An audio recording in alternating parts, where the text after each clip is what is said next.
கர்த்தருக்கு ஸ்தோத்திரம். கர்த்தராகிய இயேசு கிறிஸ்துவின் இன்ப நாமத்தில் இனிய வாழ்த்துக்கள். இன்றைய தியானத்திற்காக ஜெபித்த பொழுது தேவன் தந்த வசனம் 2 நாளாகம புஸ்தகம் 14ஆம் அதிகாரம் 11ஆம் வசனம்.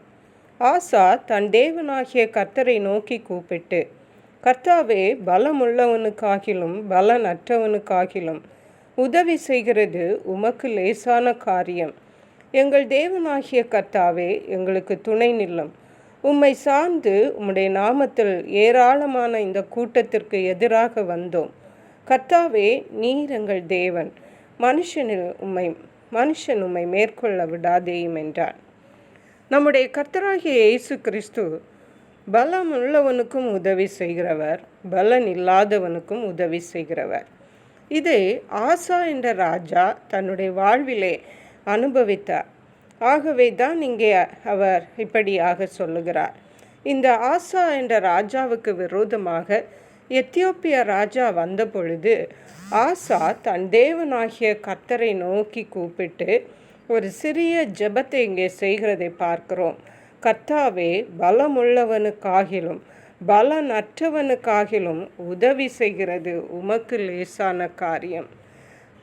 தேவன் நமக்கு உதவி செய்கிறதற்கு நமக்கு பலன் இருக்க வேண்டும், எல்லாம் இருக்க வேண்டும் என்று அல்ல. பலன் இருந்தாலும் பலன் இல்லாட்டாலும் தேவன் நமக்கு உதவி செய்கிறது அவருக்கு லகுவானது காரியம் மட்டுமல்ல. எங்கள் தேவனாகிய கர்த்தாவே, எங்களுக்கு துணை நில்லும்.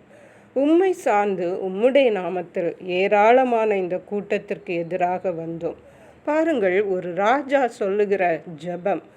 எத்தனையோ படைகள் எல்லாம் இருந்தாலும் தேவன் பேரில் தன் நம்பிக்கையை வைத்து ஒரு யுத்தத்திலே தேவனை சார்ந்திருக்கிறதை பார்க்கிறோம். நீர் எங்களுக்கு துணை நில்லும். நாங்கள் உண்மையே சார்ந்து இந்த உம்முடைய நாமத்தில் ஏராளமான இந்த கூட்டத்திற்கு எதிராக வந்தோம். கர்த்தாவே, நீர் எங்கள் தேவன். மனுஷன் உம்மை மேற்கொள்ள விடாதேம் என்று ஜெபித்தார்.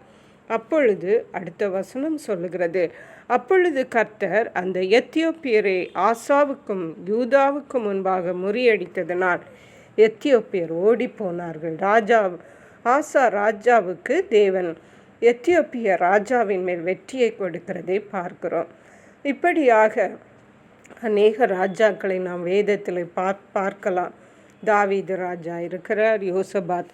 இந்த யோசபாத் ராஜா கூட 2 நாளாகமம் 20ஆம் அதிகாரத்தில் பார்க்கும் பொழுது அங்கே ஏராளமான கூட்டம் அவருக்கு விரோதமாக வந்த பொழுது ஒரு ஜெபத்தை செய்கிறார். 2 நாளாகமம் 20ஆம் அதிகாரம் 12ஆம் வசனம் சொல்லுகிறது, எங்கள் தேவனே, அவர்களை நீர் நியாயம் தீர்க்க மாட்டீரோ?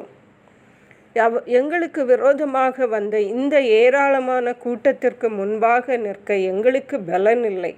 நாங்கள் செய்ய வேண்டியது இன்னதென்று எங்களுக்கு தெரியவில்லை.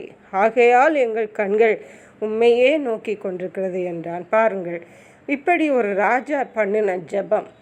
பலன் இல்லை, எங்களுக்கு என்ன செய்ய வேண்டும் என்று கூட தெரியவில்லை, அவர்கள் ஏராளமான கூட்டமாயிருக்கிறார்கள் என்று சொல்லி ஜெபித்ததை நாங்கள் உண்மையே நோக்கி கொண்டிருக்கிறோம்.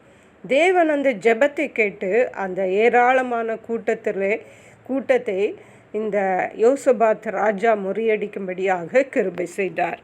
அருமையான கர்த்தருடைய பிள்ளைகளை, இன்றைக்கு நம்முடைய வாழ்வில் கூட நமக்கு மலை போன்ற பிரச்சனைகள் நம் முன்னாக இருக்கிறதா?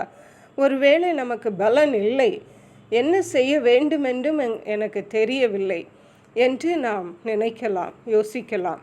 ஆனால் இந்த ஆசா ராஜாவை போல, யோசபாத் ராஜாவை போல நாம் கர்த்தரையே நோக்கி எங்களுக்கு துணை நில்லும் ஆண்டவரே, என்ன செய்ய வேண்டும் என்று எங்களுக்கு தெரியவில்லை என்று சொல்லி ஆண்டவருடைய சமூகத்தில் ஜெபிக்கும் பொழுது நிச்சயமாகவே அந்த சூழ்நிலைகளை, அந்த பிரச்சனைகளை நாம் மேற்கொள்ளும்படியான கிருபைகளை கர்த்தர் நமக்கு தந்து வழி நடத்துவார். கர்த்தர் தாமே இந்த வார்த்தைகளை ஆசீர்வதிப்பாராக. ஜெபிப்போம். எங்களை கிருபையை நேசித்து பாதுகாத்து வழி நடத்துகிற எங்கள் அன்பின் தகப்பனே, ஆசீர்வதிக்கப்பட்ட இந்த நல்ல நாளுக்காக நன்றி.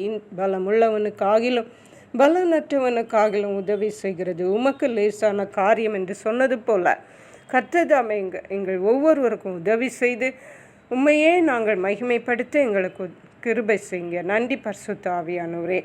துதிகன மகிமை உமக்கே செலுத்துகிறோம். மீட்பரும் இரட்சகருமாகிய இயேசு கிறிஸ்துவின் இன்ப நாமத்தில் ஜெபிக்கிறோம் எங்கள் அன்புள்ள பரமபிதாவே. ஆமேன். God bless you.